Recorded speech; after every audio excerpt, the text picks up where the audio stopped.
And now moving on to some other news. This is related to the the tariff war that is being currently waged by Trump against many countries. Now, this is escalating globally while sources say that India and US trade talks will continue.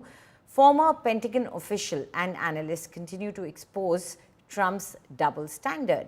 Sources now say that trade talks with the US will continue and that US trade representatives, their team will travel for next talks.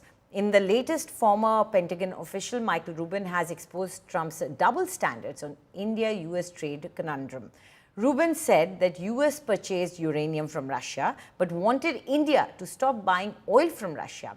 He also said that PM Modi standing up for India's rights was a lesson to the US. Analyst Michael Kugelman also said that it was important for India to put out its position that it won't be intimidated. He also suggested that it was significant for India to make new trade deals with the European Union to send across a clear message. US President Donald Trump extended a trade truce with China for another 90 days, staving off a tariff war between the world's largest economies till November 10th. China's Commerce Ministry also said it would suspend additional tariffs on US goods for 90 more days. Donald Trump is wrong in his targeting of India in this case.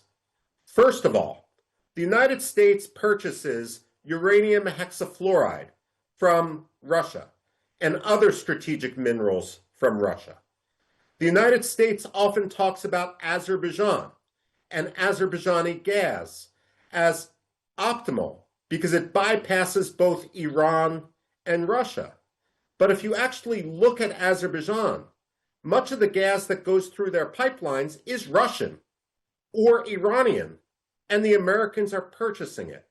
So someone needs to tell Donald Trump that he's being a hypocrite here, and India is right to stand up for its rights and not to cower. In fact, I do believe that Donald Trump, once he is gone, that US-India relations will improve. But the fact that we are suffering the stress test right now, with Donald Trump being gratuitously insulting to India, and the fact that Prime Minister Modi is standing up for India's rights, is going to be the episode that historians remember, where the United States truly learned that you cannot kick India around. Bangladesh, Pakistan, and a few neighbors further afield in Southeast Asia had significantly lower tariffs. And I think that's significant for India's economic interests in the sense that, those countries, Bangladesh, Pakistan, Vietnam, for that matter, these are all countries that are competitors with India when it comes to textile exports.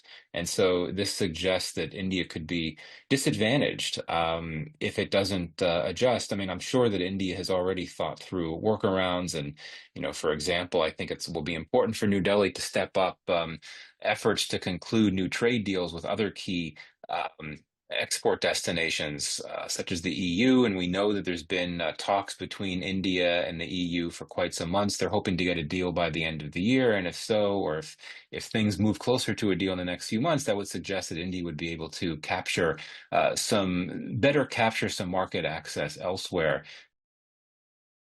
Trump, however, had earlier said that there would not be any trade negotiations with India until things get resolved. You expect increased trade negotiations, since you've announced the 50% tariff? No, not until we get it resolved. You expect increased trade negotiations, since you've announced the 50% tariff? No, not until we get it resolved. Now, the Union Minister of Commerce, Piyush Goyal, spoke exclusively to India today at the Business Today Summit on the tariffs imposed by US on India and the way forward.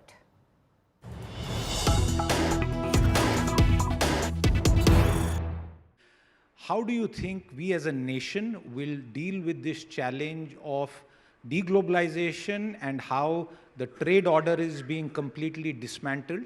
And what do you think is the playbook going to be? How are you going to tackle this, including these penal tariffs on India imposed by the US? I don't see any deglobalization.